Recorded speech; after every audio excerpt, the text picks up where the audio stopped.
Même les soignants dans ce pays, qui sont censés être nos héros, se retrouvent à quémander, se retrouvent avec 180 € d'augmentation, ils demandaient le double. Même les héros, soi-disant, de ce pays-là, se retrouvent à quémander. On leur met des conditions. Mais pourquoi? Pas parce que Emmanuel Macron est un grand méchant. Parce qu'il va pas avoir le choix, s'il ne veut pas faire des choix politiques courageux, comme la reprise de l'annulation de la dette par la BCE, il ne va pas avoir le choix que de saigner les Français. C'est tout. Si vous vous satisfaisez d'une situation où on donne des millions d'euros, des centaines de millions d'euros à une entreprise pour qu'elle booste sa recherche et son développement, mais que dans le même temps, cette entreprise supprime des emplois dans sa recherche et développement, c'est votre problème. Mais sur la jamais dit ça, relance, monsieur. parce que vous nous parlez d'un plan de relance européen. Jamais dit ça. Ça serait bien qu'on en parle, du plan de relance européen. 750 milliards. Monsieur, déjà, c'est 500 milliards parce qu'il y a 250 milliards de prêts là-dedans. Donc c'est 500 milliards. C'est 500 milliards, monsieur, en 4 ans. On est d'accord? C'est 500 milliards en 4 ans. 500 milliards en 4 ans au niveau de la zone euro, ça représente 0,5% du PIB européen. C'est faible.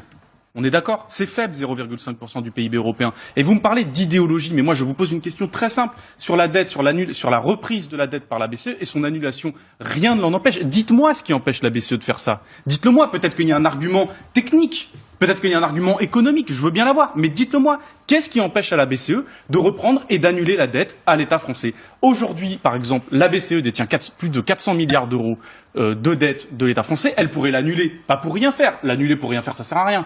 Mais l'annuler pour réinvestir. Et on a besoin de réinvestissement. Voilà. Mais alors, dites-moi, qu'est-ce qui empêche la BCE de reprendre et d'annuler la dette? Quel est l'argument économique là-dedans? Quand vous cherchez de l'argent, la question c'est à qui vous l'empruntez? Premièrement. Donc, si c'est la BCE. Non mais revenez au problème de base. Si c'est la BCE qui reprend la dette, le problème est réglé, c'est la BCE qui le détient. Attendez, la BCE, son rôle c'est quoi? Eh ben, de créer de la monnaie. Ah, c'est simplement ça.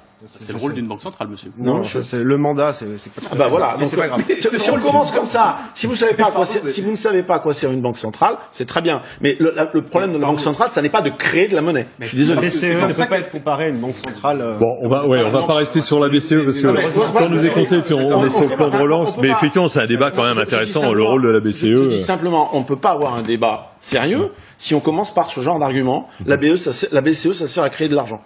Une banque centrale ne sert pas à créer de l'argent, monsieur. Elle crée de la monnaie, c'est sa fonction. Quand elle fait un emprunt, elle crée de la monnaie. Allez, bon, on va quitter la BCE parce que on va pas compter tous les sujets. Mais c'est important. Ah, mais c'est très important. Mais bon, on est arraché sur le marché secondaire. Enfin, je veux dire, là, on va rentrer dans une technique, on va perdre beaucoup de gens. La mission d'une banque centrale n'est pas de créer de l'argent. Point barre. C'est pas sa mission. C'est ce que vous venez de dire. C'est ce que vous venez de dire. Interdit qu'il le fasse, non. C'est sa mission. Voilà. Allez, vous avez le mot de la fin. Vous êtes le médiateur. Vous confondez les objectifs et les moyens, c'est complètement différent.